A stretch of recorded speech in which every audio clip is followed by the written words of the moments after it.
चुनाव आते ही भाजपा संत गुरु श्री रविदास जी के नाम पर कलश यात्रा निकालती है और समाज को भटकाने की कोशिश कर रही है। पंजाब में दीवार ढाया गया, इसके विरोध में जब बसपा ने आवाज उठाई तो गिरफ्तारियां हुई, लेकिन फिर आम आदमी पार्टी की सरकार को झुकना पड़ा और फिर से उसका निर्माण कराया गया। ये कहना है बसपा सुप्रीमो मायावती का।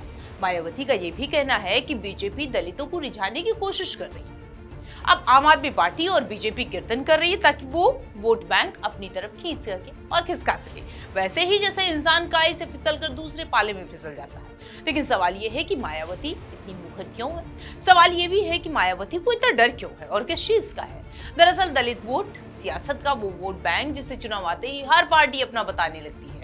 कोई संविधान की दुहाई देता है, कोई पीडीए का फॉर्मूला देता है, कोई कल्याणकारी योजनाओं का हिसाब देता है और कोई संतों और महापुरुषों की विरासत से जुड़ने की कोशिश करता है। लेकिन सवाल सीधा है, दलितों का वोट आखिर किसके खाते में जाएगा? मायावती इन दिनों राजनीतिक दलों पर हमलावर हैं। वो ट्वीट के जरिए जमकर निशाना साध रही हैं, चाहे वो सपा पर हो, आम आदमी पार्टी पर हो या फिर बीजेपी पर हो। कभी वो सपा से सवाल करती हैं तो कभी किसी पार्टी को खरी खोटी सुना देती हैं, तो कभी बता देती हैं कि ये लोग चुनाव के समय पर जनता को रिझाने के लिए पूजा पाठ की शुरुआत कर देते हैं। उत्तर प्रदेश में मायावती की बहुजन राजनीति के सामने बीजेपी की सोशल इंजीनियरिंग है, सपा कांग्रेस का पीडीए है और पंजाब में दलित नेतृत्व को लेकर कांग्रेस, आप और बीजेपी के बीच में अपनी अपनी दावेदारी है। और इसी बीच अगर चरणजीत सिंह चन्नी जैसा बड़ा दलित नेता कांग्रेस से अलग होकर दूसरा राह करता है तो फिर पंजाब की सियासत का झटका सीधे यूपी तक पहुंचेगा।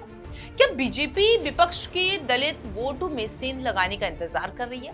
क्या मायावती के सामने अब सिर्फ बीजेपी नहीं बल्कि वो तमाम पार्टियां भी चुनौती बन गई हैं जो दलित चेहरों को आगे करके सत्ता की सीढ़ी चढ़ना चाहती है? यानी सवाल सिर्फ वोट का नहीं है, दलित वोट की राजनीति मिल्कियत का है। साल 2027, उत्तर प्रदेश और पंजाब, 2 राज्य 2 चुनाव, लेकिन एक बड़ा राजनीतिक सवाल, दलित वोट बैंक किसके साथ है? पंजाब में दलित आबादी का अनुपात देश में सबसे ज्यादा है, मतलब साफ है कि जिसने दलित वोटों को साध लिया उसकी सत्ता की राह आसान हो सकती है।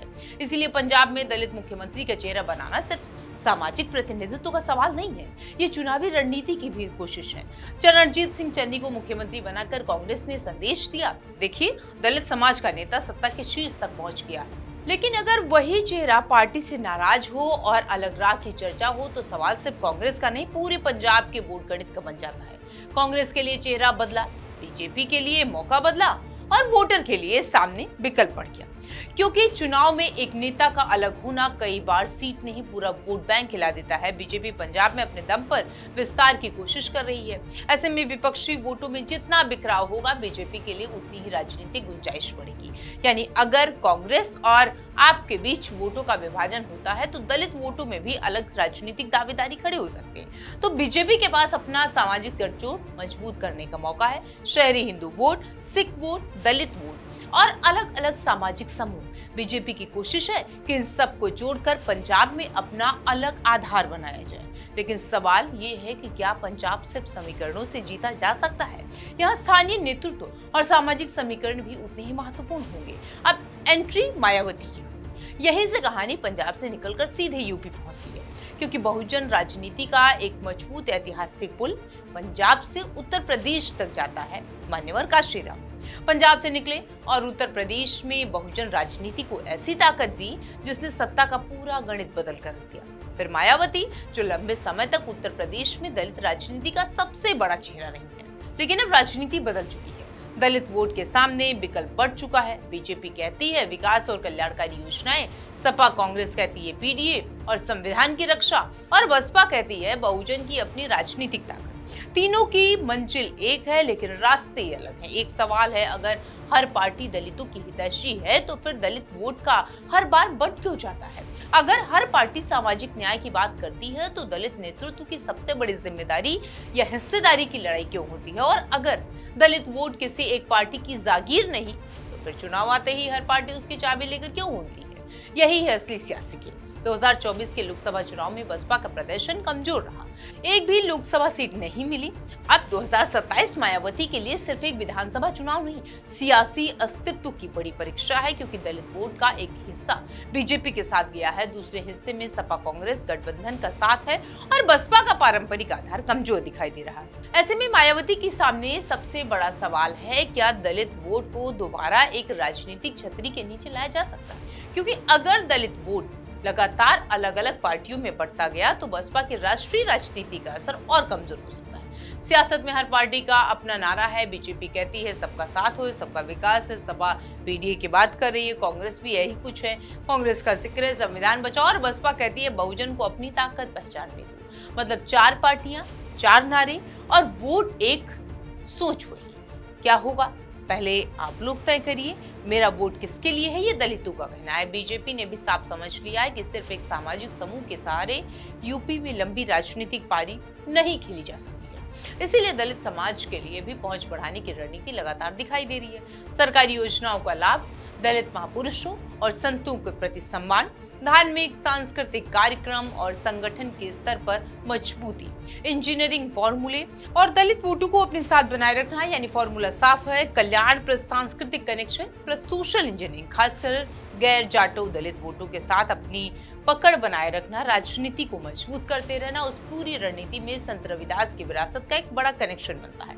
वाराणसी संत रविदास की जन्मस्थली से जुड़ा हुआ आस्था पंजाब, जहां रविदासी और अधर्मी समुदाय की मजबूत मौजूदगी है, यानी एक संत 2 राज्य और लाखों लोगों की आस्था। राजनीति एक सामाजिक और धार्मिक कनेक्शन को नजरअंदाज नहीं कर सकती। यही वजह है कि संत रविदास से जुड़े कार्यक्रमों और यात्राओं को राजनीतिक नजरिए से भी देखा जा सकता है। राजनीति में आस्था नई नहीं है, लेकिन चुनाव आते ही आस्था के साथ वोट का गणित जुड़ जाए तो सियासत का रंग जरूर बदल जाता है। अब विपक्ष भी पीछे नहीं है, सपा का फॉर्मूला और समीकरण है, संविधान की राजनीति, इन सब के जरिए बीजेपी के खिलाफ बड़ा सामाजिक गठजोड़ तैयार करने की कोशिश है।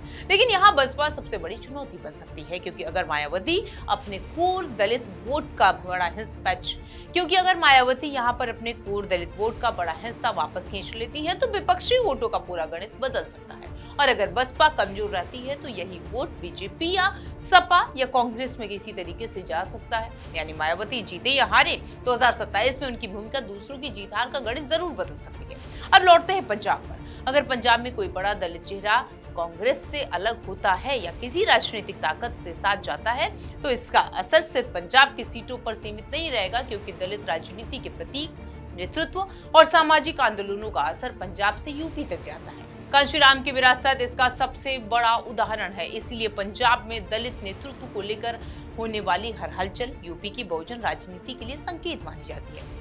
तस्वीर साफ है, बीजेपी कह रही है दलित हमारे लिए विकास मॉडल के साथ है, सपा कह रही है कि दलित संविधान और पीडीए के साथ है, बसपा कह रही है कि दलित किसी के वोट बैंक नहीं है, अपनी राजनीतिक ताकत। और पंजाब में हर पार्टी पूछ रही है दलित नेतृत्व किसके साथ है।